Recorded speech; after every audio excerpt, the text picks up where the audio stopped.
त्यानेच मनुष्य सुसंस्कृत होतो असा प्राचीन काळापासून विद्वानांचा मानस आहे.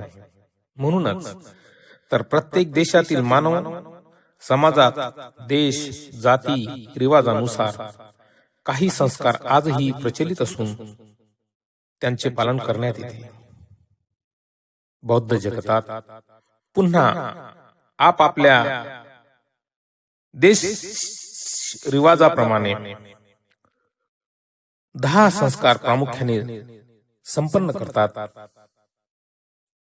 भारतीय बौद्धांचे सुद्धा आद्य कर्तव्य आहे की त्यांनी त्याचे पालन करून आपणास सुसंस्कृत बनवण्याचा प्रयत्न करावा.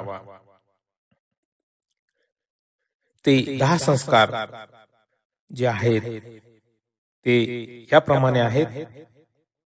पहिला जो संस्कार आहे तो आहे